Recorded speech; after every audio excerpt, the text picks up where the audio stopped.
What's going on, everybody? Welcome back. It is a brand new episode number 4, as a matter of fact, of the Just Win Baby podcast presented by Liam. That's me. I pick fights each and every week on this channel. You know me already. And our friend joining us once again, Rich, Just Win Baby.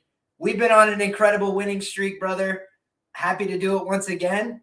Turned out pretty good for us last week. We dissented a little bit on the main event, but otherwise, I mean, your reads were just hitting like hotcakes, including I think Lipsky was a plus 300 dog, biggest on the card. So shout out to you for a lot of great reads there. Happy I stuck to my guns with my guy Marab, New York boys, teaching them how to wrestle one more goddamn time. You knew that had to happen, but otherwise, man, great stuff as usual, brother. What's going on? Yeah, good stuff. I was wondering how long it would take you to mention Marab. Yeah, good read, man. You got one right. Well done. Oh, I know. It's contagious. If it wasn't a New York guy, I would have let it go. But, Sarah Longo guys keep going to work. Yeah, and I'll hold my hands up. I got it wrong, man. I put out a tweet saying Marab was shit, basically. And, yeah, he surprised me, man. But I do think Jan was a bit flat in there. I don't think he really showed up. But you could say that was down to Marab. He didn't let him get going, didn't let him find his rhythm. So, yeah, props to him. I tend to agree with you. I think the rumor after the fact is that he tore his knee pretty early on, or hurt his knee. And honestly, that seems plausible because I expected as the fight went on, it was going to get a lot more competitive. And that turning point never really happened. So it didn't even go quite as I expected. I called Marab by split decision. I didn't have no Marab 5-0 in my article, I'll tell you that. But what we do have is another freaking pay-per-view, man. We go right from the pretty solid fight night card. We had a good pay-per-view 2 weeks ago, and now we're right back at it, man. 15 fights, nothing to sneeze at here. And it's headlined by the trilogy fight in the welterweight division. Really important fight for the lineage of the title. So a lot of good stuff available, but we have to start like we always do at the bottom of the card. And what we're dealing with in the first fight is Veronica Hardy taking on Juliana Miller. Longest layoff of the card here for Veronica Hardy. Has not been in the octagon for quite some time. And Juliana Miller, fresh off the Ultimate Fighter win. And that was a pretty good spot there in terms of her marketability, going out there and getting a finish in women's MMA. Always going to be good for your brand. Not a lot of women do it. So I think that, for her, the UFC is obviously trying to put her in a position to succeed, giving her somebody that's been off for a while. I don't think that the UFC is on the greatest terms with Dan Hardy for whatever that's worth. So I don't think they'd be trying to do him any favors personally. What do you make of this fight, Rich? Yeah, the UFC is definitely not doing the Hardys any favors here, man, with this matchup. I think it's going to be Miller by sub. Miller probably round 2, I reckon. I think the 3 years off for Macedo is just too much. I'm surprised she's only 27 when I looked her up. I thought she was much older than that. She's been around a while, but she's never really done anything. I think her biggest win was Polly. She pulled an armbar out of nowhere, which surprised everybody. She was an underdog. But aside from that, she's really poor, man. I think she's going to try and obviously keep it on the feet this fight. Miller doesn't look to proactively grapple. She likes to keep it on the feet as well, throw 1-2s. She thinks she's somewhat of a kickboxer. So yeah, I think they're going to play out on the feet for the first round, feed each other out.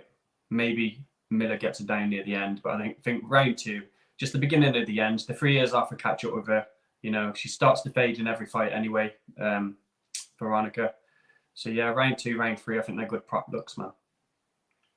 Yeah, and you would think with a line this wide in women's MMA normally suggests a finish. Now, granted, best fight odds is suggesting this opened minus 200, but almost instantly got crushed down to a minus 400. So that did not last long, and it's been sticking in this range ever since. So as far as I'm concerned, yeah, it looks like a fight that's predicated on a finish here. And you'd have to think Macedo is probably sub or bust in the spot. You mentioned her best win is by finish. I'm seeing that on some square market, she's as high as 14-1 to win the fight by sub. I think that's not the worst look in the world if you're on that side, but overall, it's probably going to be an uphill battle. I think she's at a grappling disadvantage, and also just activity can't be discounted. It says 3-1 on the Miller record, but she had some fights on the Ultimate Fighter as well. She's been staying active, staying in the company, staying in front of fans' eyeballs as well. So just a lot of good things for the Juliana Miller side, in my opinion. But, should be an interesting fight to start off tonight. We got 14 more of these things, so let's move right along to Jai Herbert taking on Todorovic Klein at 155 pounds. Got a lightweight bout here. And, this is a fight where you got two guys that their stock definitely dipped in the UFC. They've both been finished. They've had some tough fights. But, they've also had some redemptive factors, right? Jai Herbert rocks Ilia Topuria. He's got the big hope spot. Everybody's like, is Jai about to do it? He's about to spring the upset. And then he gets absolutely folded in half in brutal fashion. Todorovic Klein, we know that he has that flashy left high kick. He's knocked a lot of people out regionally. He hurt Shane Young, I believe, in the UFC in his first fight with that same kick. And he's shown himself to be a decent, competent wrestler as well. He's gotten some takedowns in the UFC. Was a little bit surprising he didn't get the nod in that Trezano fight. Was a blessing to me. I had a small Trezano position there. I thought the number was a little wide. And, in this kind of spot, I feel like, gut says Klein's going to get the job done. I think he's a little bit more marketable. I think he's a little bit of a harder hitter. But I also just don't have a good feeling about this fight. A lot of fights on the card. Easy to pass on this one. Both guys have some red flags for me. And both guys have been difficult to cap for the general community as well. So for me, it's a fight I don't want anything to do with, especially laying chalk on the Klein side. But that's ultimately where I come out here. I think Klein's going to get the job done. What do you think, though? I know we got Jai Herbert, a hometown guy here, and he's got some real skills. So are you interested in that side? No, not at all. He is a hometown guy, man. I think he lives like 20, 30 minutes away. But that's not enough to make me put a bet on this guy. It's the chin, man. I can't trust him with the chin. I think if you want to beat Klein, you have to wrestle him. I think that's his weakness. He's got good stand-up. He likes his flashy kicks. And he has power. He's shown that. But yeah, it's the wrestling you got to get at if you want to beat Klein. And I'm not sure Jai Herbert's going to come out with that game plan. His chin is a liability. When he's backing up to the cage, he leaves it up in the air. And yeah, I can't bet on him, man. And I can't bet on Klein. He's just not that good. They use him for whenever they need a kind of like a setup fight for everybody. They're throwing him to Trezano. Trezano obviously got that lucky win. So yeah, I don't think much of Klein either. So yeah, it's just a pass for me, man. Can't blame you there.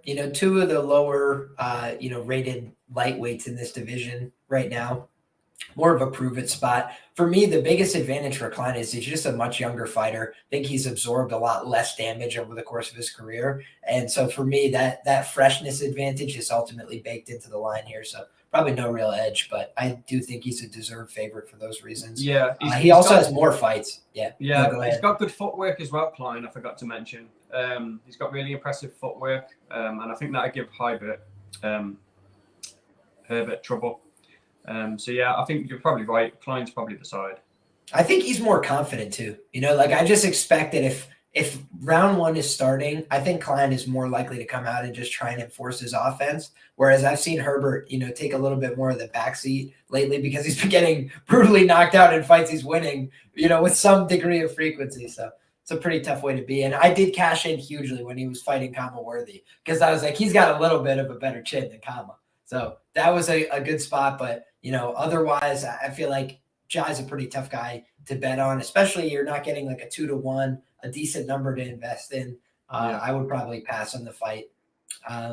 Next up, we got a women's flyweight fight between Joanne Wood and Luana Carolina. And the idea of laying chalk on Joanne Wood is just not something I can get behind in the year of our Lord 2023. We work very hard for our money, and trusting this woman with our hard-earned cash, I can't believe it.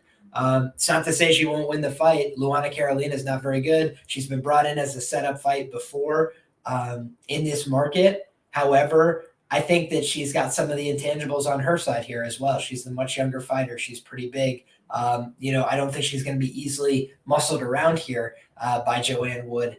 And Joanne Wood has just seemed increasingly willing to quit in her fights, and she was never somebody that was like gritting it out, tooth and bone before, but like just in her recent fight, I was there when Alexa Grasso subbed her instantly. And I was just like, that wasn't much of a fight, really. I was in Columbus. So, shout out Alexa Grasso, the new champ.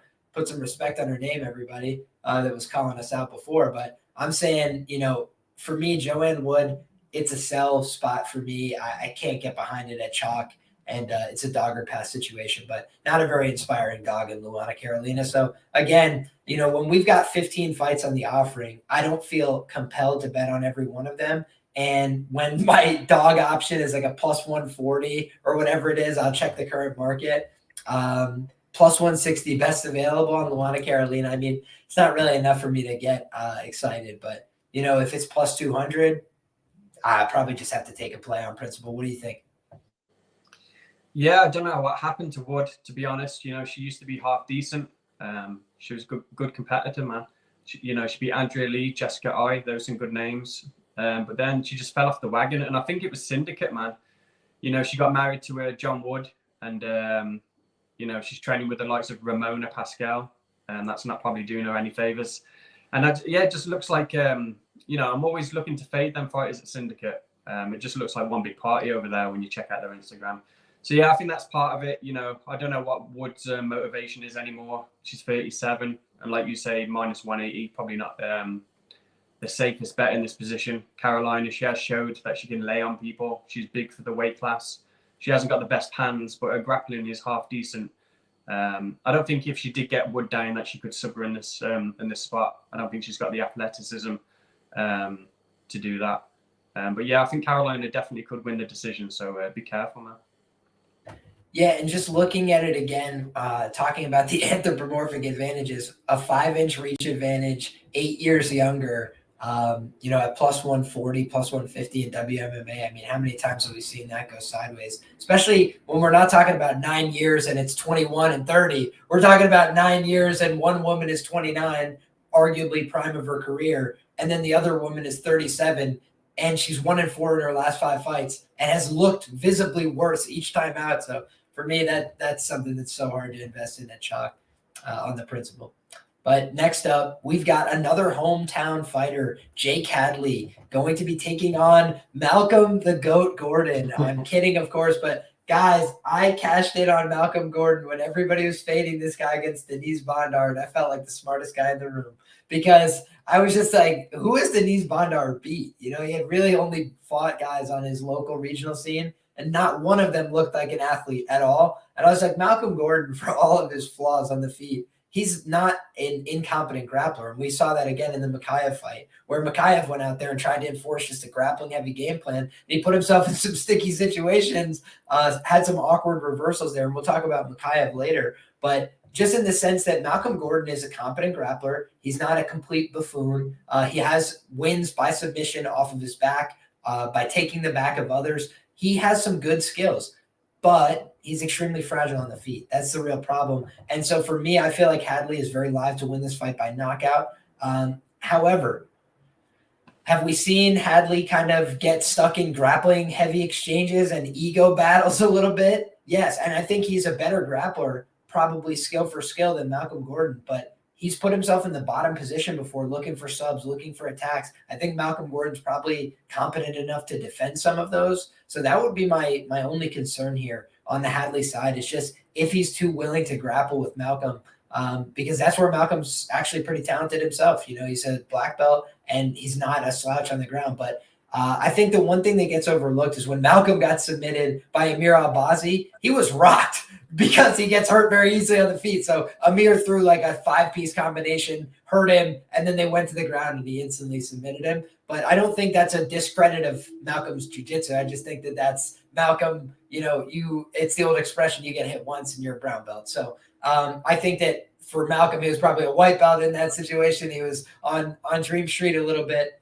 I am curious, though, if Hadley's going to enforce that kind of violence. I think he probably will. I think he probably gets the finish, but not a money line I would look to invest in personally. What do you think? Yeah, not a fight that I want to invest in, to be honest. Like a lot of fights on this card, they're all pretty much one-sided. Everything you said about Gordon, All true. Vulnerable on the feet. Doesn't have the best stand up. Definitely doesn't have the best chin. But yeah, I think Hadley at the bottom, at the end of the day, is going to get the submission. Yeah, he could get the TKO on the feet. Gordon is that bad, but I don't think so. I think he's going to wrap up a submission early, probably round 1. Yeah, not much to overthink on this one, man. It's pretty one-sided. Yep, you'd like to think. I just hope that Jake Hadley doesn't career suicide himself anymore with the missing weight and things like that. The kind of self-sabotage things always concern me. Certainly I'd want to wait and see that he makes the weight class, for example, before I invested in him this week. But when you look at the records, 9-1, 14-6, you can tell what they're doing here. Local market fighter versus some guy from Canada, Yeah, he can do some stupid things, Jake, but I think he's competent enough here over Gordon. He might even get a bit dicey in round 1, but I expect over the 3 rounds, Hadley will get it done. I don't think he can get subbed by Gordon, which is obviously his path to victory. So yeah, Hadley's got 3 rounds, man, to find the submission, in my opinion. So I think plus 160 I can see it at. That's half decent, man. Yeah, not too bad. Next up, man, we've got Christian Leroy Duncan coming in against Dusko Todorovic. And frankly, of all the newcomers coming in, this is the one that I did not get a chance to look at yet. So I have to do my due diligence on the Christian Leroy Duncan side. But what I do know is that I'm not a very keen Dusko Todorovic backer. I think he's got a lot of problems with his game. I think he has some skills. He's a good top player. But we've often seen that even when he gets top position in his fights, if it goes sideways for a little bit, he gets knocked out brutally. Reminds me of Jason Witt in that sense, where he's winning the fight against Filho. Everything's looking like it's going according to plan. And he gets up one time and the fight's over shortly thereafter. So these are the kind of things that for me would probably keep me off the Dusko side here. But admittedly, he does have UFC experience. He's taking on a UFC debutant who's going to be a pretty significant shock. I'd imagine by the time that the fight rolls around. Right now, we're looking at a minus 210, minus 220. I mean, frankly, just off the top of my head, that's a typical parlay buster range. So, something you want to be a little bit weary of when you look at these lines is like it's hanging just over minus 200. Like, come on, man, throw this in a parlay. Get it with a minus 140. Get to plus money. I would be just a touch weary of that, but for me, I like more from a marketing perspective on the Duncan side. I think he's a little bit more dangerous on the feet from what I have seen. So, yeah, I'm going to have to lean towards that side, but I'm going to do more due diligence before I get involved here, one way or the other. What do you think about this fight, Rich? Yeah, I really don't like Dusko in this fight. I'm taking Duncan. I think he's going to get a finish as well, so I'm not playing the money line. Dusko's wins, they haven't really aged well, man. Like, he beat Jordan Wright, Pitolo, and Townsend. Big deal. And the people he's losing to aren't exactly, running for the belt either. So, yeah, I think Duncan to get it done. I seen that the subline was plus 900. I thought that was interesting. I wouldn't rule out a Duncan club and sub, something like that. So if you're looking to just play Duncan by KO, I'd think twice and maybe just take the ITD. You have to take a few less points, obviously, but it's safer. So yeah, I think Duncan gets it done in his debut. Really impressed me in Cage Warriors. I like his diverse striking, do it all. Some flying knees, some spinning shit. And he doesn't give up, man. He's got a lot of heart. If you want to beat him, you've got to hold him down for the 3 rounds, man. You've got to wrestle him. And again, I don't think Dusk goes up to that over 3 rounds. I think he's going to get caught at some point. So yeah, I really like Duncan here. I like that. And just looking back over Dusko's record, UFC Fight Night, UFC Fight Night, UFC Fight Night, UFC Fight Night, UFC on ABC, UFC Fight Night. Why are we on pay-per-view all of a sudden, Dusko? Is it because the UFC is like, you know what? We found a gem here in Dusko Todorovic, and we gotta get people's eyeballs on this guy. It's like, no, it's for the other guy. That's why he's a big favorite coming in as well. So, I share the concerns about the parlay buster range and stuff just as a general addendum, but in this case, it's probably safer chalk, just because Dusko's really not a very high-level opponent, and when they're going to pay the chalk, it's normally earlier on in the card. get a little bit of confidence going. We saw in the last pay-per-view card, not one dog cashed until Alexa Grasso, right? So sometimes they'll string people along a little bit as long as they have a bigger parlay buster waiting for you later. So just things to consider as you're looking at these fight cards as a whole. Next up, guys, we got Leroy Murphy taking on Gabriel Santos.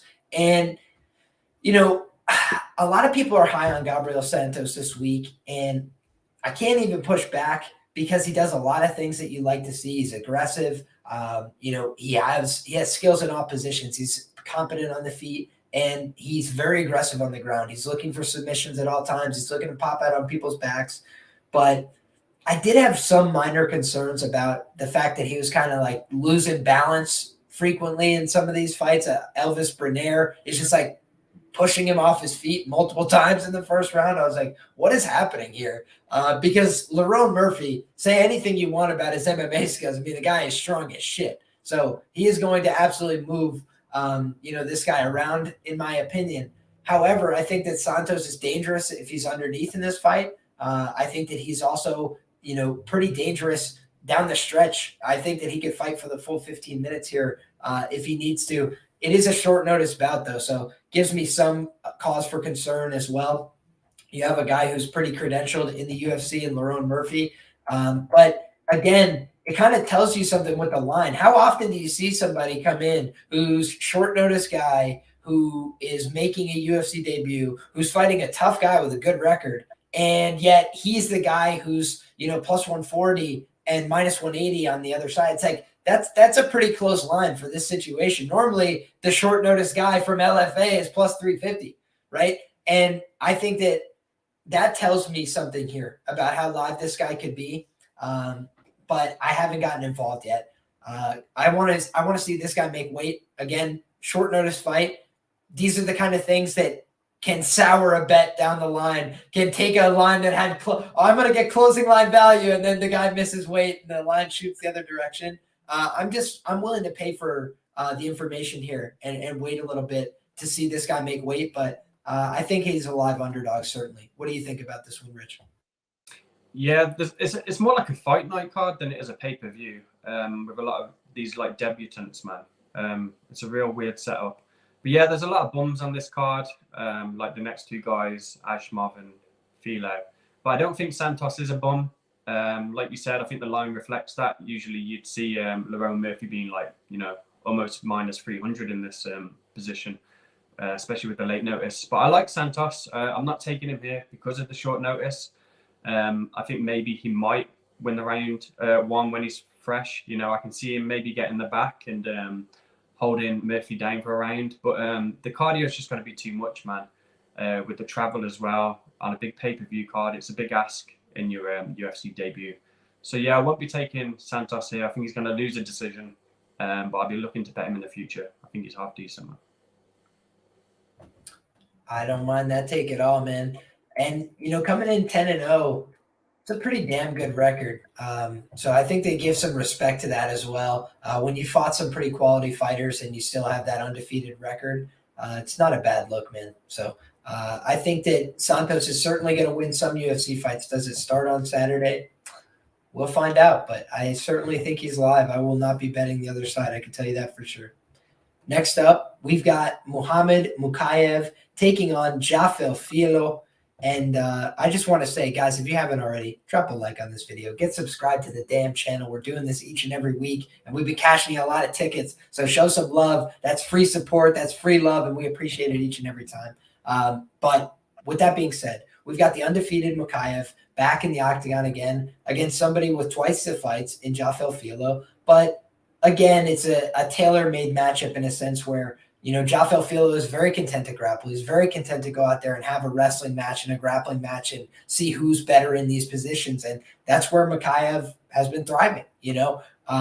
Now, did he face some resistance against his last opponent? Yes, he did. But again, that's a black belt. And I felt like Mokaev's problem so far in the UFC hasn't been a lack of control for the most part. It's been a lack of damage. And he hasn't been getting off much effective damage. I think that in this fight, that may not matter. I think he may be able to just outpace and outgrapple Joffel Filho down the stretch here. But I do think Filho is certainly an interesting grappling challenge in the early rounds because he's not incompetent in grappling situations. He's got a lot of skill. And I thought he looked good in his Contender Series fight overall, but I just can't really trust, that he's going to come through here against Mokaev. Mokaev, local fighter, has a lot of marketing significance behind him. I think if it's a close decision, it's going Mokaev's way, period, point blank. So, I think Mushroom might be onto something here. Mokaev, third rounder decision. I don't know what the price is, but I think that's probably a good way to buy down here on Mokaev because I do think Filho is competent enough to not get submitted in the first round here, for example. But, potentially Mokaev does have some dynamism to his game. He landed that big knockout shot on Cody Durden. I didn't really see that coming at all.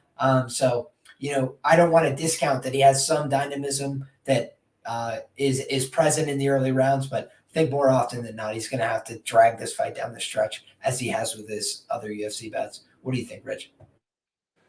Yeah, I'm not a fan of Mokaev. I think he's very limited.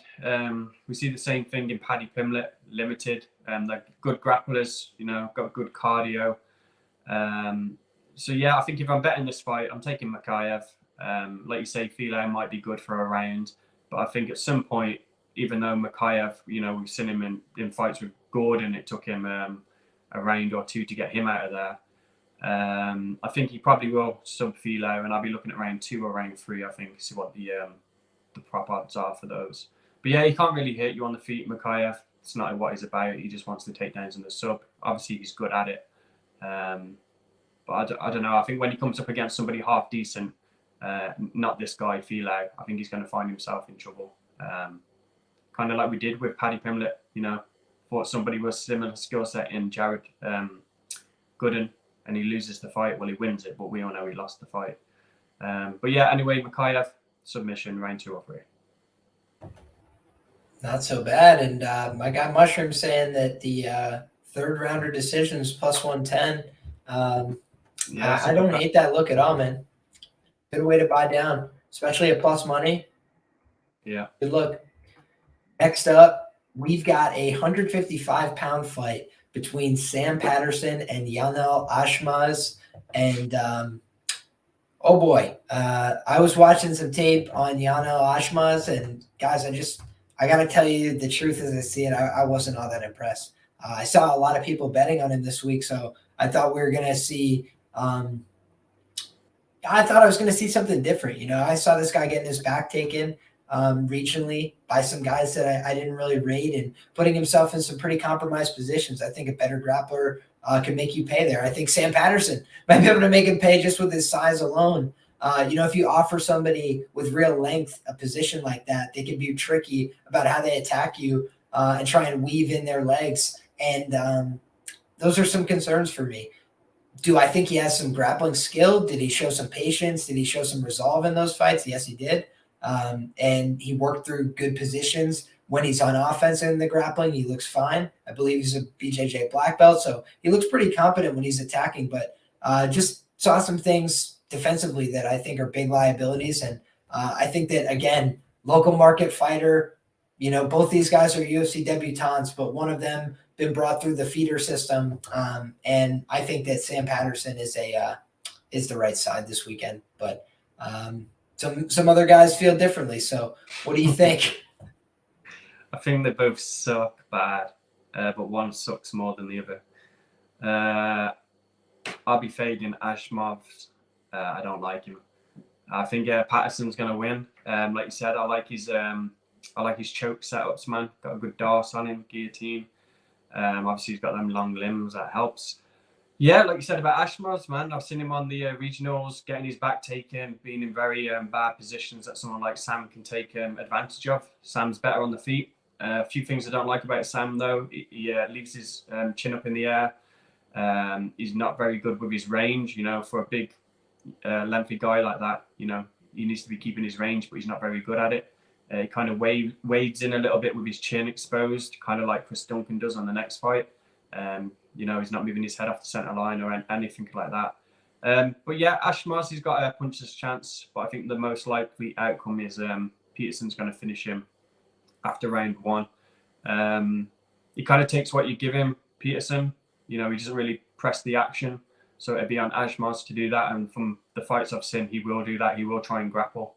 So hopefully Sam locks up a choke and hits that sub prop, man. It's quite nice. I think it's around plus 250. Yeah, it's like plus 260. Looking at the best available. Yeah, best available plus 260 right now. So not a bad look. Not a bad look. But I would be curious what the fight ends by sub prop is. Probably not released yet for a fight like that. Yeah, I think he's done a grappling tournament, this Ashmoz. So I don't think he's totally like inept on the ground. Yeah, he's not. It's probably his best skills. I'd have to think based on the tape that I was watching. But yeah, but this is what we were saying earlier. How terrible the card is for like a pay-per-view. Who the fuck is Ashmoz, man? Like, just terrible. I believe he's a short notice replacement. Let me check. No, I'm not seeing that.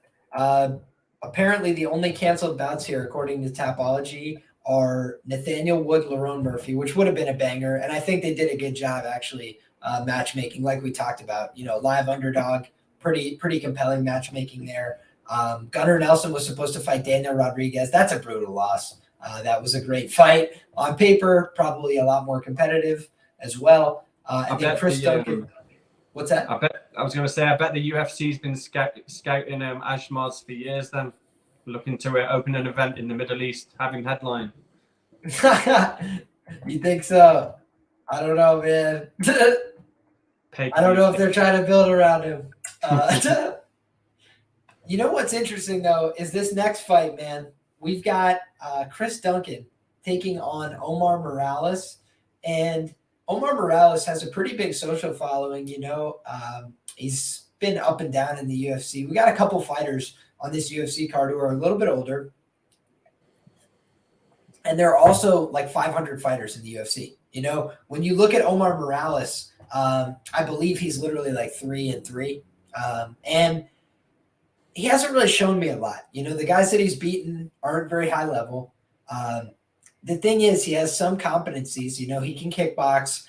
If you don't bring a high pace, he could stay in the fight and do, decent. But he also can be scared off with big shots. If you throw big body shots, especially, I've seen him take a lot of backward steps. And the problem for me in this fight is both guys are extremely unreliable. I lost a good deal of change trying to fade Chris Duncan in his last fight. Right. I was betting on Charlie Campbell, and it was because I was like, he's going to come out here and just get free shots on the chin on this guy. And that's absolutely what happened. He just bombed on him, landed shots, clean shots, drops him once, drops him twice. I'm like, wow, this was the easiest bet of my life. Minus 150.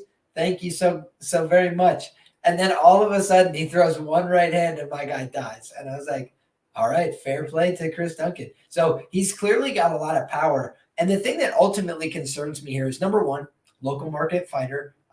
We've seen fighters from Scotland lose before. We talked about Joanne Calderwood. I'm not sure she's trustworthy here. She's another local market fighter in that regard. However, when I'm looking at this fight, he's a young enough guy, Chris Duncan, that they could still put a lot of marketing behind him. He's training with Grant Dawson. He's training with Thiago Alves. He's training with a lot of really competent guys at ATT. And he seems like a guy who's got a very good work ethic. That doesn't seem like the problem with him. It just seems like he is a savage for violence, and he goes out there reckless and goes crazy. I think against Omar Morales, that actually might work. The more I thought about it, I was just like, that seems like a decent enough game plan here. Now, the problem is he could absolutely get chinned. We saw it in his last fight that he was, very close to being knocked out. So for me, I would prefer just an under here, a fight not to go the distance, something like that. I think somebody's going to sleep here at a pretty decent clip. What do you think about this one, Rich? Yeah, that's not a bad look, man. The unders. I can't bet Duncan. He's just too much of a liability with that chin. No head movement, like I was saying with the fighter beforehand. I like Morales here, man. I think he's got good stand-up. Even in the fights he's lost, I remember against Medic, he was touching him up a little bit before he got knocked out himself in the second round. You know, you can make allowances for the Jonathan Pierce fight. He's just like a little rat, man. He's all over you. You ain't getting him off you. So, you know, you can make allowances for that rear naked choke. And then he's like losing a decision to Giga, which ain't a bad look. What do you think would happen if Chris Duncan fought Giga? He'd probably get knocked out first round. So, yeah, I'm liking Morales. I like the line. I don't think Duncan's learned any lessons. I think he's going to be the same fighter we saw in the 2 Dana White Contender Series fights, where his defense on the feet is just shocking.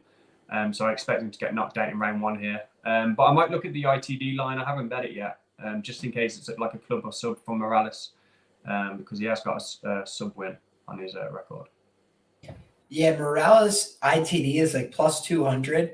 The under 1.5 rounds is like plus 112. Minus 175 for the under 2.5 rounds.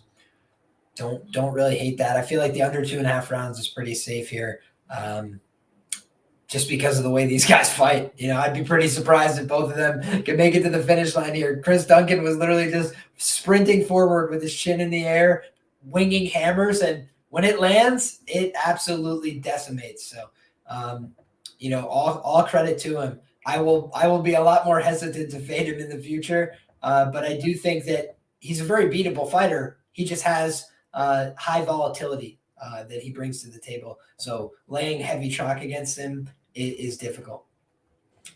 Next up, though, we've got the prelim headliner, guys. Jack Shore taking on Makwan Amirkhani. And I think we're doing this in record time. I just got to say, you know, I'm trying to be more brief. I'm trying to just synthesize my thoughts because I've been up for so many hours thinking about these fights. But we've got Jack Shore taking on Makwan Amirkhani. And frankly, guys, I thought to myself a long time ago, I'll never bet on Makwan Amirkhani again because every time I do it, it makes me sad.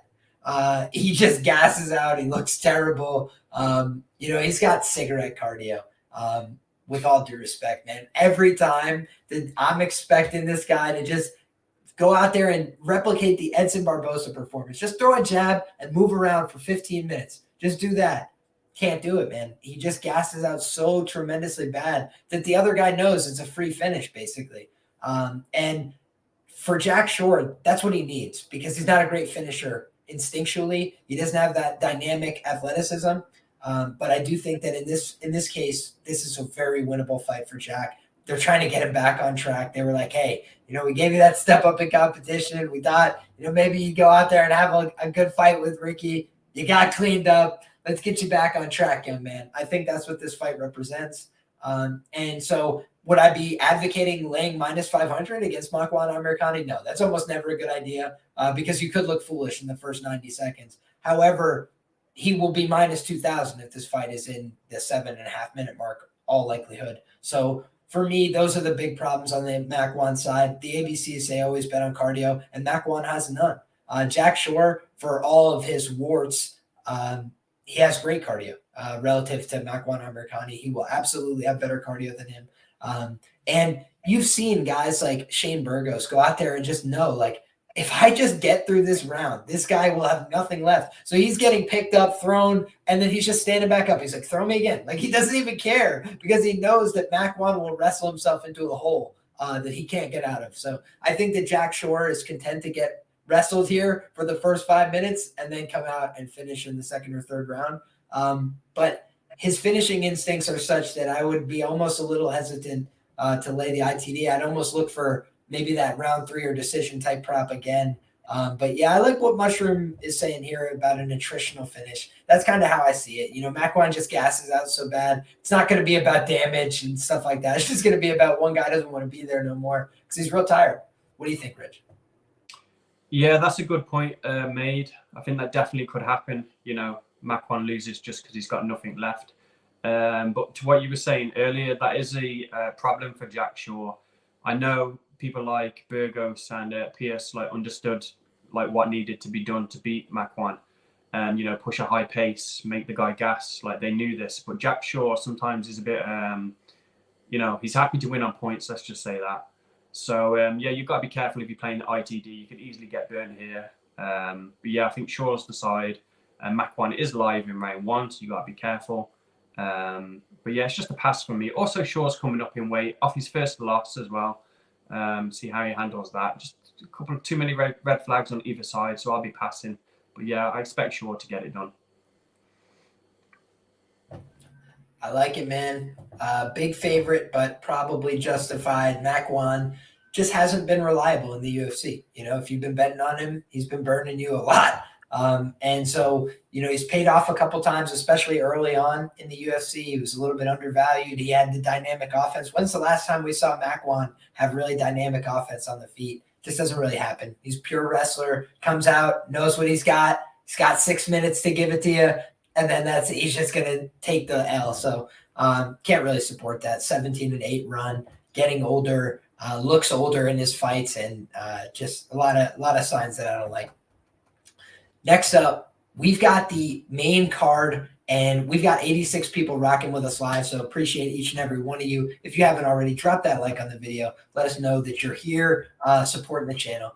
Marvin Vettori taking on Roman Dolidze here. And this is a fascinating booking because Roman Dolidze, you know, I felt like he was for a long time a really undervalued commodity. And now I'm worried that he's like the most mushed underdog of the week, you know. And what's nerve-wracking to me is I still think that he has some finishing equity against Marvin. You know, Marvin was getting hurt badly in his last fight. You know, he looked dejected. Frankly, I haven't seen like a really good, convincing, compelling performance from him lately. And I bet a lot of money on him against Rob because I thought Rob was in a position where he was beatable. And he looked aces. You know, he never had a moment of success in that fight. So for me, there's some hesitancy backing somebody like that as a big favorite. But then, you know, just in terms of public perception, I feel like I can't find anybody who doesn't think Dolidze has some legs here. I do know a lot of people parlaying the Marvin side, in fairness, but, you know, a lot of people like Dolidze to get this job done as well, which makes me nervous because I felt like back when it was everybody else saying, no, Dolidze sucks. Now people have come around, but there's still the glaring holes on tape where he is gassing out, where he is running out of ideas, where he is just humping Laureano Staropoli's leg and getting separated because he's not doing anything. But I feel like he's been showing a lot more aggression lately. He's been training with the Tiger Muay Thai striking coaches. I feel like he's going to come out here and at least swing and try and make it a really competitive fight and try and bring the dog out of Marvin.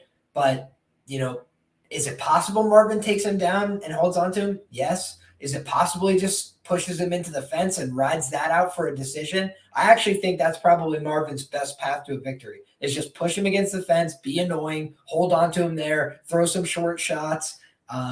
But I don't know, man. Like the way that he finished Jack Hermanson was violent as all get out. It was really dangerous stuff. He could have got the sub there. He could have got the knockout. You know, it was a defenseless position. You don't see a lot of that in MMA, excuse me. Then against Phil Hawes, everybody's talking about, you know, he caught a guy who's really chinny on the feet. Yes, after he ripped his knee apart, like literally ripped the guy's knee apart. Phil Hawes tried to be a tough guy about it, unfortunately for his health. But it's like the guy literally he didn't have a leg to stand on, right? I'm not trying to be too on the nose, but like that was what happened. And I feel like Dolidze is a little bit slept on still in terms of how dangerous he is on the ground. Because I've heard a lot of people's take on this fight that are on the Vettori side say he's just going to take him down, get on top and be fine. And I mean, Vettori's got his own ground game. He's not bad, but I've seen him make terrible decisions on the ground, get on top of Izzy, fall off in 2 seconds. Like he just rushes a lot of things on the mat. If you rush with Dolidze, you might leave with one less limp, straight up. So I think Dan is onto something, which is that overall, I believe Vettori is somewhat overrated. And I was part of that, right? Because I thought this guy, you know, he gave Izzy a run, like he's going to continue to get better. And then I haven't seen that. He's training at Extreme Couture. Is there a door open for him to get better? Yes. But normally, do we see that the first time somebody switches camps? Not really. So for me, I do have hesitancy on both sides here. Gonna wait this one out, but I would only be taking the underdog shot here. I do think, you know, it could be very possible Marvin's the sharp side. Right now, the market's saying he is for sure, but I just have a sneaky gut feeling that Dolidze is going to get the win here and get it done inside the distance. But what would the ultimate scoop be? Dolidze by decision, baby. Ekes one out, close one. They screw the Italian over there in England. I don't know. It's just a theory. What do you think about this one, Rich? Yeah, Dolidze decision. That would be nice. I think the last 2 fights Dolidze had, I lost. I bet against him. I got fucked over. I thought Jack was going to get it done. I see Jack similar to Marvin in this position. Jack's got decent grappling, good wrestling. Vettori the same. That's surely what he's going to implement in this fight. And I think it's just going to be a boring decision probably for Vettori. I think he's just going to hold him against the cage, get a couple of takedowns, stay safe. And Vettori decision. He doesn't finish anyone, man. Unless they're total bums, like when he's first coming up. That can't be right.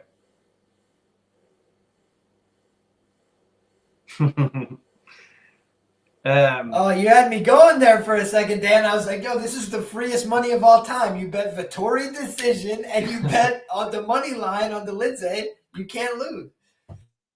Yeah, got excited then. So yeah, anyway, Vettori decision, I reckon. But don't listen to me. I don't know shit when it comes to betting against Roman. My record. What's funny is I've done very well betting on Roman. And I don't have it on my BetMMA, but I did bet him in the fight against Phil Hawes right before the fight just because of the market. And so I bet him as a favorite a couple times against those jabronis, like the Laureano Stapolis of the world, and the John Alonzo or whoever. Those guys, I was betting on him as a favorite when I was like, why is everybody saying this guy's so bad? I was like, yeah, but he's fighting guys that are way worse and he could easily muscle these guys around. Now he's facing some real resistance. So this could be where the rubber meets the road. But to your point, I put Jack Hermanson right on that same kind of scale. Jack Hermanson got buzzed in the first round against Marvin Vettori, so he was kind of fighting out of a deficit in that fight. He ended up winning around there. Marvin hasn't hurt and never steps on the gas at all, never has any killer instinct at all. Yep. And then, in his last fight again, he just looked like a sad dog. I was like, I can't bet this guy is a minus 350. Are you kidding me? I think he's live to win this fight by decision, of course. Got a lot of UFC experience. I think Roman Dolidze is a dangerous fighter, and I'm not betting against him until further notice. Jennifer Maia taking on Casey O'Neill at women's flyweight. That's the next one on the docket. And this is a fight that, you guys have probably picked up on a theme here. Not super thrilled about betting this card for the most part. I have some stronger reads coming up on the top 3 billings here. But when you're just looking at the nature of this card, there's a lot of ambiguity here. You have on the one hand, I talked about this before, 500 fighters in the UFC. Jennifer Maia, you're going to hear some positive things about her this week that are true. She's a former title challenger. She's fought this woman and this one. She's fought a high quality of competition. All that's very true. But at the end of the day, I just look back and I'm like, she's a 500 fighter in the UFC. She's 5-5. She's 34 years of age. She is seeing, a male partner, right? And I say all this to say, is it possible that she wants to move on from this at some point? She is unlikely to get another title shot. I think most of us would agree on that. She'd have to go on a 3, 4, 5 fight win streak. She's not very marketable. She's got 40,000 Instagram followers, and she's been in the company for longer than Casey O'Neill. And Casey O'Neill's got twice that. So when I look at those kind of factors, I say to myself, who does the UFC want to win here? The girl who, by way of Australia, is from Scotland, right? So she's got multiple demographics at play that the UFC has liked to play before. They've gone to Scotland. They've gone to Australia very recently. So she's got a lot that the UFC is looking for. And she also does something that I talked about before, which is get finishes in women's MMA. I think she has 3 of them and 4 UFC wins. And the one that she didn't get is against Roxanne Modafferi, who, for whatever you want to say about her game, positive, negative, she's not been very easy to finish throughout her career. She's just been, somebody that people have gotten, over on. So when you're looking at this kind of matchup, I say to myself, why'd they put this together?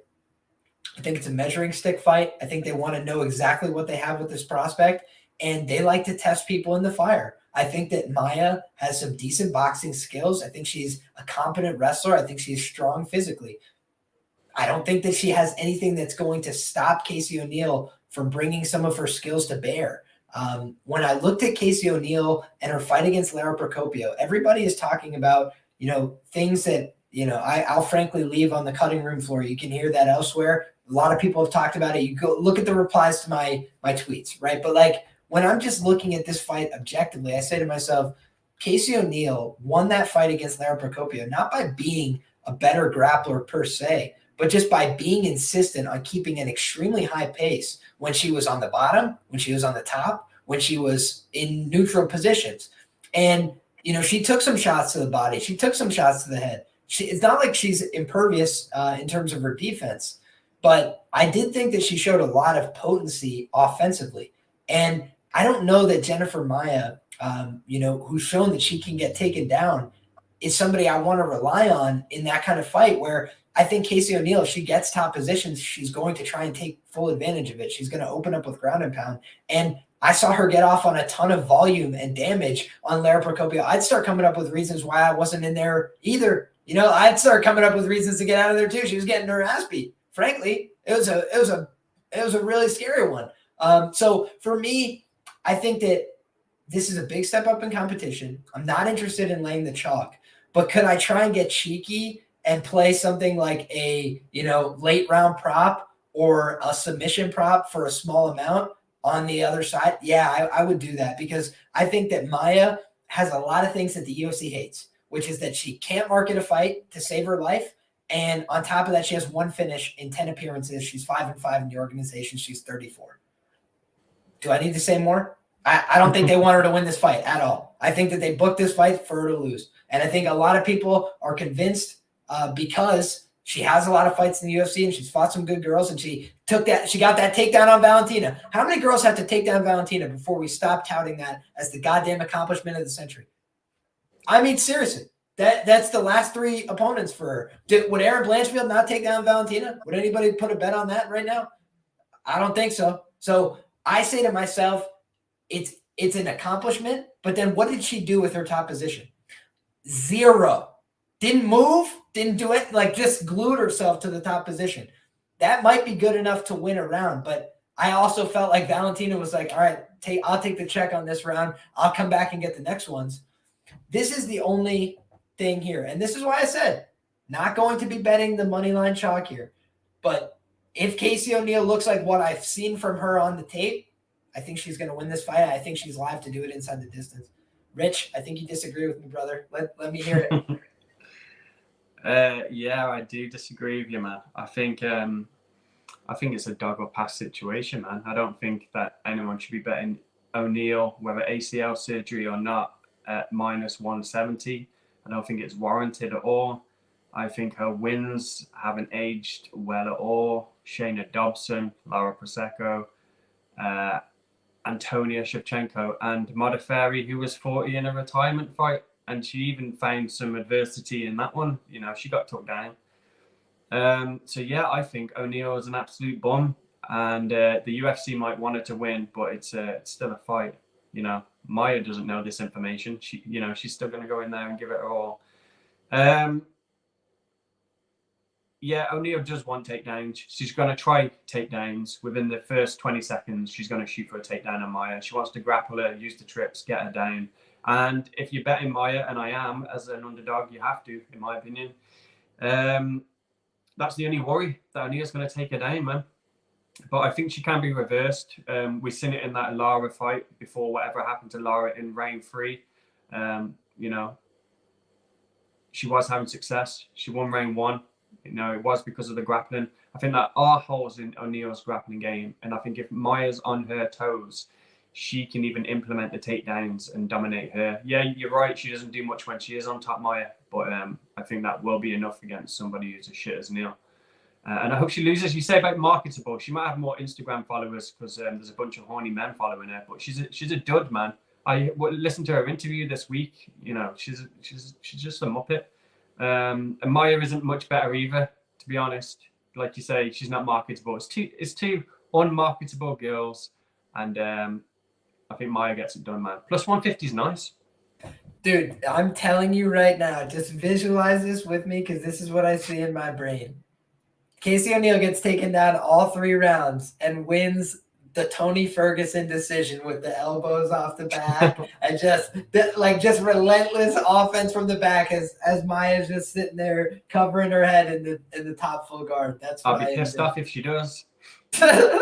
Dude, well, these are the visions in my head, but you're the only one with a bet so far. So as of now, I'm rooting for you. But if I get involved on the other side, we're gonna have to just agree to disagree on this one. But what we do have next is a fight that I think we can agree on, because we've got Gunnar Nelson taking on Bryan Barberena. And, again, fighter I had the good pleasure, the good fortune of seeing fight live in person. Thought he lost that fight against Matt Brown. Being a little biased, I was in Columbus, Ohio. We thought that our hometown guy got it done.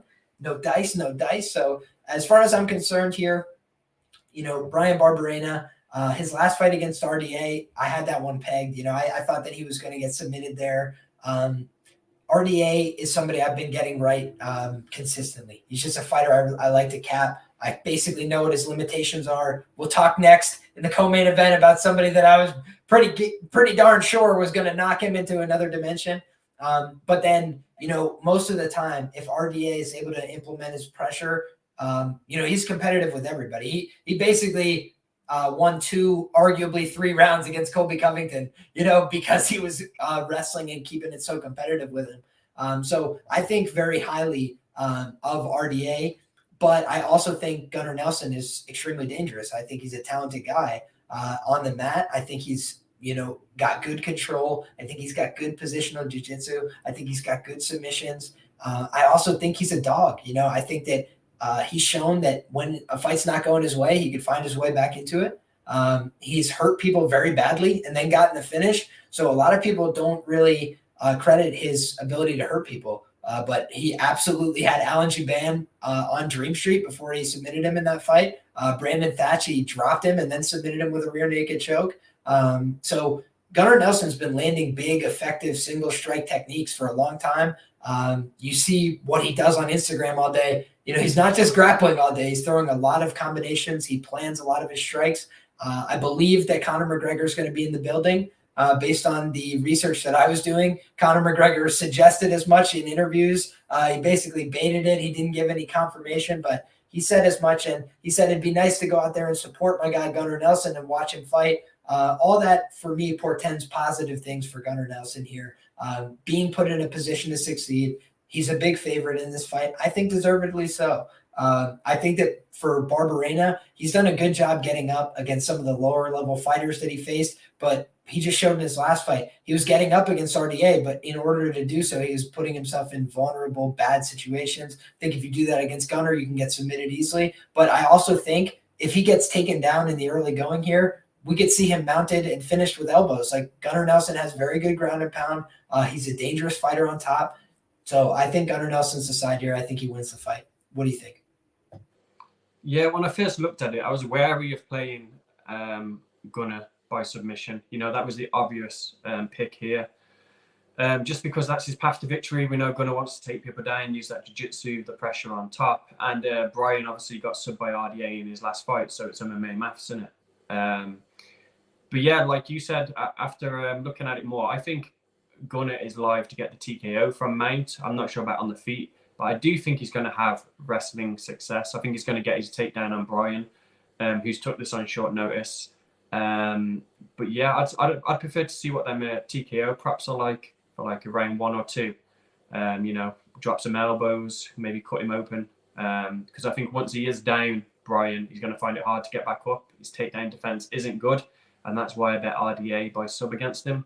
So yeah, unfortunately, I think Bryan gets fucked over here taking this on short notice, which is a shame, man, because I like him. Cashed on him a few times, solid guy, but I think he takes an L here, man.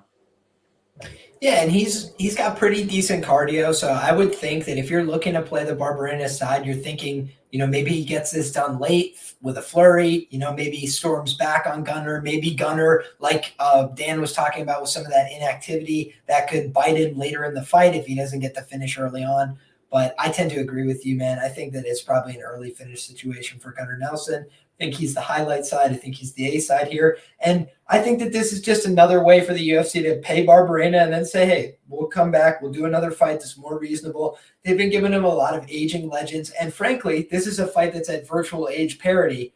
It's just that there's a skill differential between Brian and his opponents oftentimes. And he used to make up for that with some physical gifts that have diminished slightly over time. He's had surgeries, he's had injuries, he's had a lot of really hellacious fights. And so a guy who went from never getting knocked out to getting hurt, to getting dropped, getting knocked out, getting submitted, being put in a lot of vulnerable situations in his fights. So I think that this is another vulnerable situation, but he shall rise again. I like Gunnar Nelson to get this done inside the distance as well. Next up, we've got Justin Gaethje taking on Rafael Fiziev. And this is my most confident read on the card, and I'm not normally a big chalk bettor, right? It's something I try and stay away from pretty vociferously. I think when you're talking about competitive, elite, high-level, lightweight fights, that's especially true. Something that don't want to get in the habit of doing very often. But I really like the Fiziev side. When you look at Justin Gaethje over his recent performances, I feel like the dog in him is starting to diminish just a little bit. I feel like his attitude is starting to diminish just a little bit. And now it's easy to say from outside, right? But just the way that he used to resist these positions, the way he'd roll out, the dynamism to his game, a lot of it has been sapped away. And I felt like that was very evident in the Charles fight. When you talk about what is really so compelling about Gaethje, it's his ability to take stuff, keep coming forward, throw back with the kicks. You go back and watch the World Series of Fighting, where I was first introduced to the guy. Free fights on TV, unbelievable. Couldn't get enough of it. I'd watch it all the time. And Gaethje is out there just leg kicking Luis Palomino and these guys to death, just over and over. And his style has changed over time. Now he's a puncher. Now he's a guy who's trying to sharpshoot from the outside, and he doesn't put that same pressure on guys. And I think that, that skill and that technique game works when you're going against Tony Ferguson, but I don't think that shit's going to fly when you're going against Usman. I think that Fiziev is just so talented and dangerous on the feet. The last person I bet against him with was Brad Riddell. Right. And this was before the string of knockouts and finishes. I faded Brad Riddell all the way out the door. Right. So don't worry. I got my piece. But just when we're talking about that fight, I think I ended up putting a unit or maybe a unit and a half on Brad Riddell in that spot, because I'm thinking to myself, I'm like, man, the student and the teacher, this guy is going to go out there and show him a lesson in the striking. He's going to be one step ahead of him the whole time. And meanwhile, because Brad has trained with this guy before, he's like shitting his pants the whole fight. Like, oh God, if this guy hits me, I'm going to die. And he was like very hesitant to throw in that fight, very hesitant to do much of anything, because he's trained with the guy and he knows how dangerous he is. And you see all these other guys, they don't want to get into a striking exchange unless their name is Bobby Green. And by the way, Bobby Green has paid for it ever since. He went to absolute war with Fiziev. He hasn't been able to take the shots the same way. He's getting knocked out viciously by Drew Dober in a fight that was otherwise competitive, right? Like, you just see some chinks in the armor now from Bobby Green, and in part because he went toe-to-toe with a guy like this, and he took the kicks, and he went, tried to go kick for kick with him, which is a really bad idea for your health. And I think that, when you're somebody like Justin Gaethje, and maybe freshness isn't your number one asset, the fights with Michael Chandler, another guy who's not very fresh, it's okay if both of you guys are staggering all over the octagon and, firing off a half-hearted attempt here with the takedown and this and that. But we just saw that Fiziev can go 5 hard fives. And he just went that with RDA, very competent wrestler, very competent grappler, can also strike, can apply a lot of pressure. And he absolutely dealt with it fine. And when he got his chances and his moments, he opened up with hellacious offense and put that guy in a body bag. And RDA, in my opinion, skill for skill, is superior to Justin Gaethje. Justin Gaethje used to have physical assets that made him extremely difficult to beat. And I think that those assets have been beaten out of him, frankly. I think that the Poirier fight has a ton to do with that. The Alvarez fight has a ton to do with that. I think that the Khabib fight had a lot to do with shaking his confidence. And I think that, moreover, that Charles fight, what is he supposed to think now? A lot of the things that defined his trash talk, things that he said, like, you would tap out, you're a quitter, you're this, and then he taps out. It's like all these things that he thought were true about himself. Now he found out the hard way. Maybe I don't know. He's the older guy. His back's against the wall here. Very tough spot, in my opinion. High pressure situation. And for Fiziev on the other side, it's like, hey, if you can go out there and put away this guy who's been put away his last couple fights, you're in the top 5, kid. It seems as simple as that to me. So I really like the Fiziev side here. I think he's going to get it done. What do you think? Yeah, that was pretty good, man. You've talked me into a bet. Yeah, I like Fiziev. I think much of what you're saying is true. You know what's funny? I was just looking on Tapology as you were saying all that. The people he's knocked out in the UFC, Justin. And I'm not saying this is true, but I'm just saying it's interesting. You could make a case to say that they're overrated. Like James Vick, no chin. Barbosa, a bit chinny. Cerrone, that was when he was on his decline. They all got knocked out in round 1. Then he knocked Tony Ferguson out in round 5. It took him a minute. And then, then come the And the Michael Johnson knockout in a fight that he almost got knocked out. Exactly, yeah. Yeah, I'm with you, Fiziev. I think the KO is a good look. Someone mentioned in the week, be careful because of the submission could be on for Fiziev. I know it's very unlikely, but you never know, club or sub. I have seen him wrestling in some regional fights. But yeah, Fiziev's the side for sure, man. Everything you said.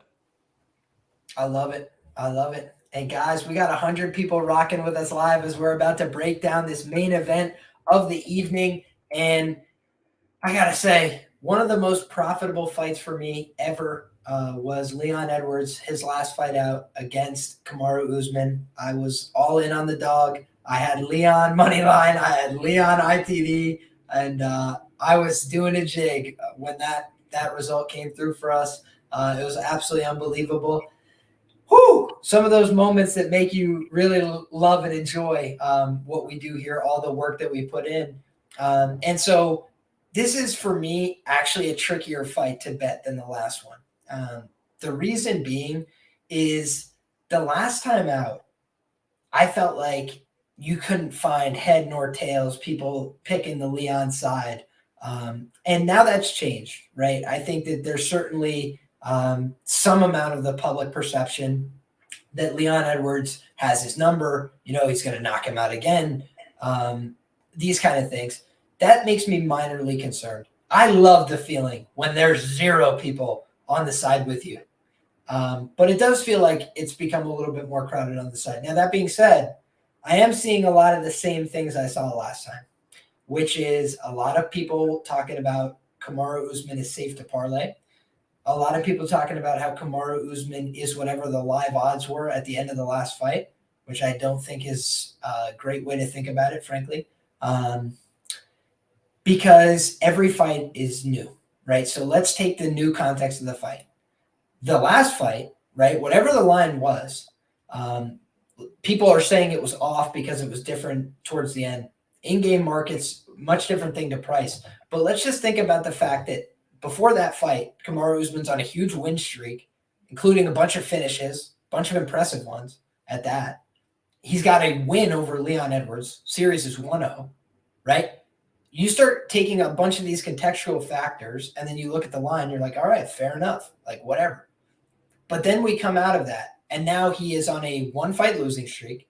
He is coming off a brutal knockout loss, completely lost consciousness, sleeping on the floor, eyes open, right? So things that you don't want to see from a 35-year-old especially. So when you talk about some of the older fighters in the welterweight division's history winning the title, it's like Tyron Woodley at like 37 years of age.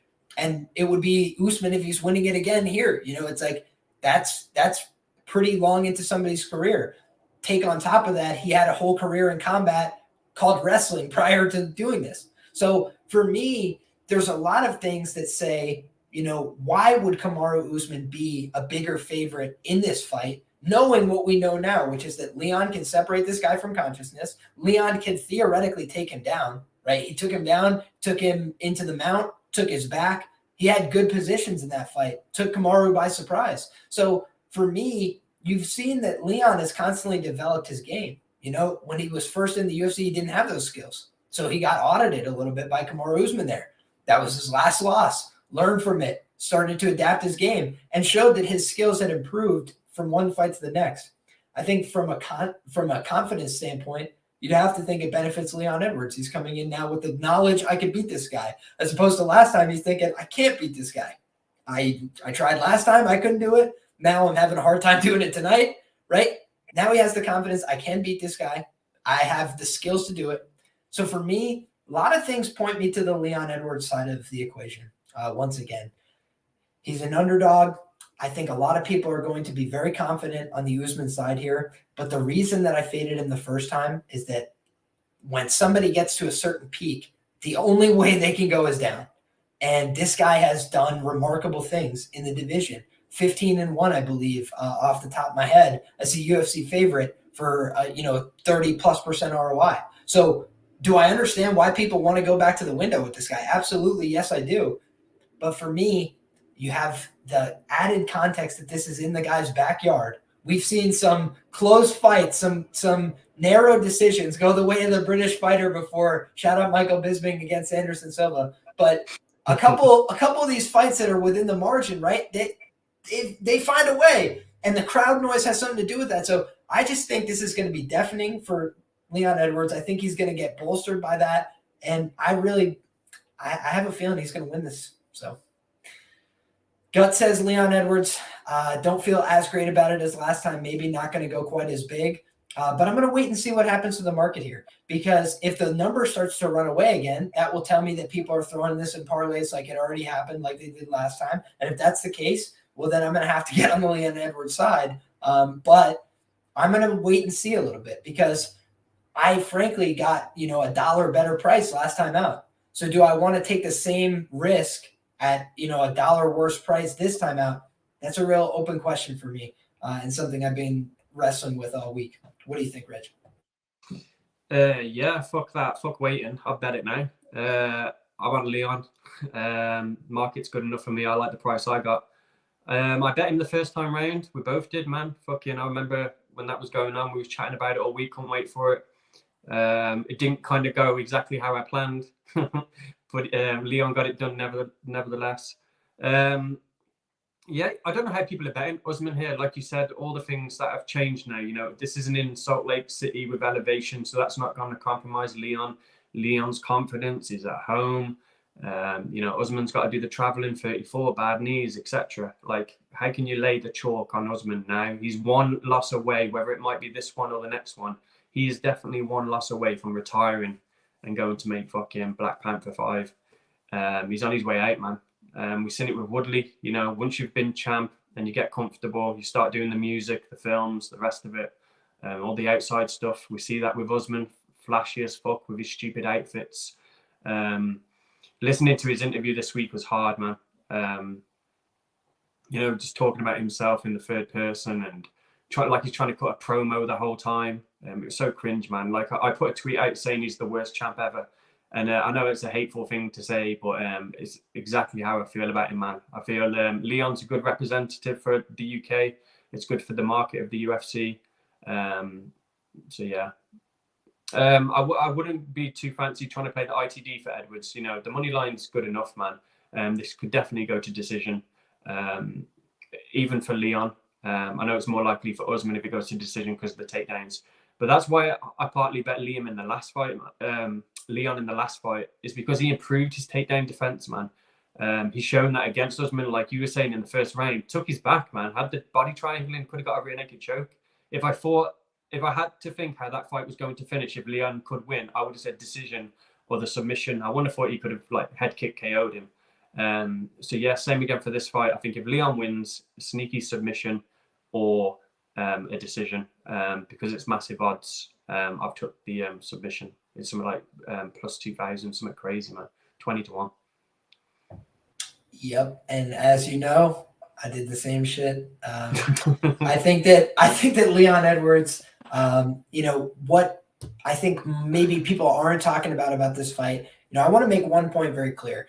When we talk about the elevation, it's just because Leon Edwards is the one who's traveling. Yes, he was prepared for the elevation. I'm not arguing that he's not prepared for it, but he's fighting a guy who was training out of Elevation Fight Team. He's fighting a guy who's training out of Denver, Colorado. It's like the place where you would train for a fight at altitude. So I felt like Kamaru was pretty well situated for that fight. He also is known for having lights out cardio, and he did a great job in that fight. But I also think that when you're 35, 36, that's when your cardio can start to regress. We see that happen in other fighters where they go from being 5-round dynamos to just starting to slow down a little bit in rounds 4 and 5. And I think that you can't really afford to do those kind of things against somebody like Leon. He showed that in the last fight. One moment of lapse, and he could take it all away. So for me, that's the thing that I really like about Leon's game. I think he's a dynamic fighter. I think he has violent ways to finish the fight. When you look at his resume, a lot of times fights have gone to decision that he was close to finishing, or they terminate right as the round's about to be over. In the 3rd round, he did that against Sabata. So he's a guy that is patient. He's not rushing for the finish, but when he sees an opportunity, he normally seizes it. And I think that that's the kind of thing that sets somebody apart. Where we talked about before, some guys that frustrate you. Marvin Vettori rocks Jacker Manson. He's like standing there, like, moving his head and whatever, not trying to follow up. Whereas Leon Edwards senses a moment of weakness, and I feel like he will capitalize. So for me, yeah, it's got to be a dog or pass situation. Great fight, great booking. A long time in the making, this fight. And, let's see if he can get vindication here. It's not very often that you see the champion as a 2-1 underdog. I oftentimes talk about when champions are being disrespected, I like to get on their side. I bet Francis Ngannou at plus 130 against Cyril Gane when everybody was getting on that side. And again, it's in part on principle. The champion is normally the favorite to a significant tune for good reason. Champions win more often than they lose. So I think that for me, I'm going to wait and see a little bit here. I do think we can even see a better number than what's been present so far. But you guys got to remember, this fight actually opened the line for this fight minus 400. And it's been creeping down. And now, you're seeing a little bit of that pitter patter where there's market resistance when it starts to go minus 260, minus 270, minus 275, and you see the plus 230 comeback. People are coming in and hitting down that plus 230. But they're really trying to find that range in between right now. So a lot of interesting market movement on this fight. But keep in mind, it did open at a much different number. And the early action was on the Leon Edwards side to bump this down to a more reasonable price. Yeah, Usman talked about that too in the press conference, tried to give Leon some shit saying, it's just excuses. It was in Salt Lake City. Leon went out like 2 weeks prior, something like that. Like, it takes a long time. You can have expectations of what the elevation is going to be like, but to actually do it, I think, is a different thing. So Leon could be prepared all he wants. I think it was just a shock to him.